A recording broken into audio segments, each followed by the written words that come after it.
প্রিয় ছাত্রছাত্রী, তোমাদের 2027-এর মাধ্যমিক পরীক্ষার একটি গুরুত্বপূর্ণ অংশ হলো কোনি। এখানে 10 নম্বর রয়েছে। 5 নম্বরের দুটো প্রশ্ন তোমাদের লিখতে হবে। মোট দেয়া থাকবে 3টি প্রশ্ন, তার থেকে লিখতে হবে 2টি প্রশ্ন। তো অনেকটা বড় অংশ, এটা পড়তে গেলে অনেক সময় এলোমেলো হয়ে যেতে পারে। তো সে কিভাবে পড়বো আমরা এবং কিভাবে পড়লে আমাদের মনে থাকবে, তা বলার আগে আমি কয়েকটা ছবি দেখাচ্ছি। আগে এই ছবিগুলো দেখে নিই, তারপরে কথা বলি।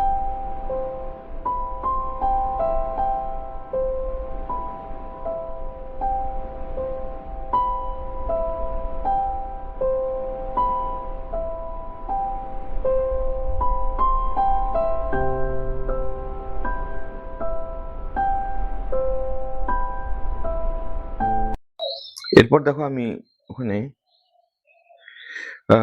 এবার 2026 সালে কি কি প্রশ্ন এসেছিল তা দেখাচ্ছি।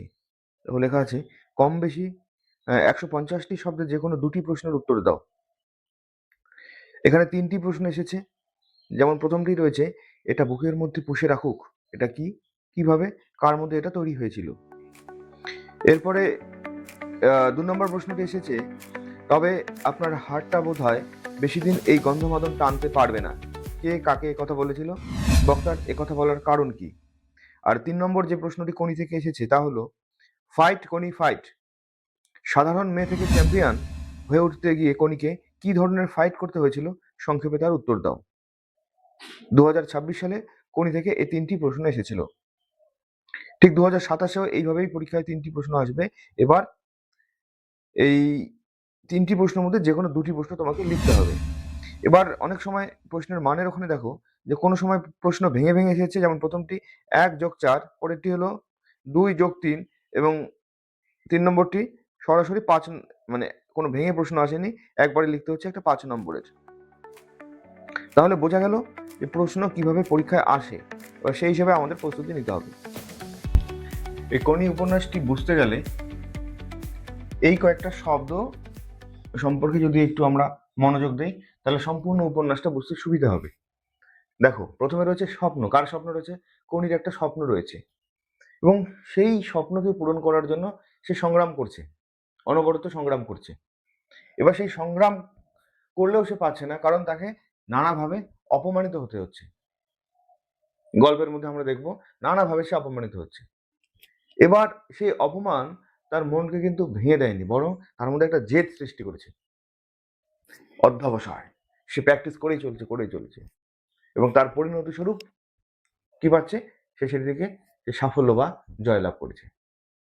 এটা প্রত্যেকটি কাজের মধ্যে এই বিষয়টা থাকবেই, তোমাদের পড়াশোনার ক্ষেত্রেও এই বিষয়টি থাকবেই।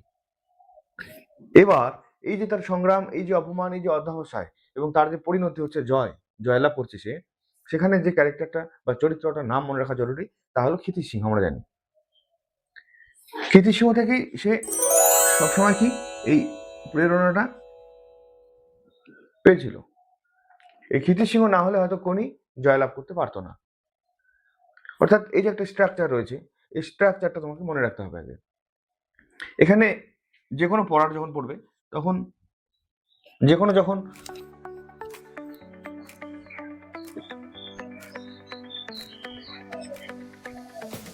এরকম যখন কোনো উপন্যাস পড়বে, তখন দুটো বিষয় মাথায় রাখবে। যে উপন্যাসটার দুটো ভাগ করবে এভাবে। 1 নম্বর ভাগ হলো প্রধান চরিত্র।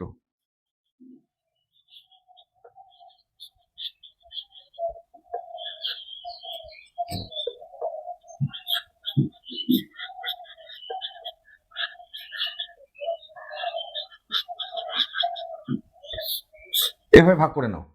কোনি উপন্যাসের প্রধান চরিত্র কে কে আছে? কোনি রয়েছে, ক্ষিতিশ সিংহ রয়েছে,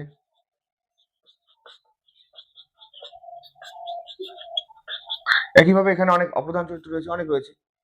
সেই চরিত্রগুলোর নাম এখানে দিয়ে দাও। তাহলে দেখো গল্পটা অনেকটা সোজা হয়ে যাচ্ছে, বুঝতে অনেকটা সোজা হয়ে যাচ্ছে। তাহলে আমরা পড়ার সময় স্বপ্ন, কোনির সংগ্রাম, অপমান, অধ্যবসায়, জয়, এই বিষয় কয়টা মাথায় রাখলাম এবং যখন পড়বো বারবার এই বিষয়গুলো একটু মাথায় নিয়ে পড়বো। তারপরে পড়ার পরে আমরা কি করব, যে আমরা একটা স্ট্রাকচার তৈরি করব যে উপন্যাসের প্রধান চরিত্র কোনগুলো, উপন্যাসের অপ্রধান চরিত্র কোনগুলো। এই ক্লাসের মধ্যে শুধু আমি একটা তোমাদের ধারণা বা আইডিয়া দিলাম কিভাবে আমরা পড়বো উপন্যাসটা। এর পরের ক্লাসে আমরা এই বিষয়গুলো নিয়ে একটু বিস্তারিত আলোচনা করব এবং এই লাইন ধরে দেখবে আমি ভিডিওতে দেখিয়েছি লাইন ধরে প্রশ্ন দিচ্ছি, কোন লাইনটা ইম্পর্টেন্ট কিভাবে বুঝবো। পরের ক্লাসে আমরা সেই বিষয়টা আলোচনা করব। ধন্যবাদ সবাই, চ্যানেলটিকে সাবস্ক্রাইব করো। এখানে আরেকটি বিষয় মনে রাখা দরকার যে এই স্বপ্ন শুধু কিন্তু কনির নয়, পাশাপাশি স্বপ্ন রয়েছে কার, এই ক্ষিতিশ সিংহের স্বপ্ন রয়েছে। কনির মধ্যে সেই স্বপ্নের জন্ম দিচ্ছে ক্ষিতিশ সিংহ। এবার একইভাবে কনিরও যেমন একটা স্বপ্ন এবং তার জয়লাভ করার তার মধ্যে প্রেরণা যাচ্ছে, একইভাবে ক্ষিতিশ সিংহ কনির মধ্য দিয়ে কিন্তু নিজেও জয়লাভ করছে। কনির মতো সেও সংগ্রাম করছে, নানাভাবে সংগ্রাম করছে। উপন্যাসটা পড়লে, গল্পটা পড়লে আমরা দেখতে পাবো কনির মতো সেও নানা জায়গায় অপমানিত হচ্ছে, ভীষণভাবে অপমানিত হচ্ছে সে। কনির মতো সেও প্র্যাকটিস করে চলেছে, এই অপমানকে সে গায়ে লাগাচ্ছে না, পুষে রাখছে এবং কনির মধ্য দিয়ে ক্ষিতিশ সিংহ কিন্তু জয়লাভ করছে। পাশাপাশি এই জায়গাটাকেও মাথায় রাখতে হবে।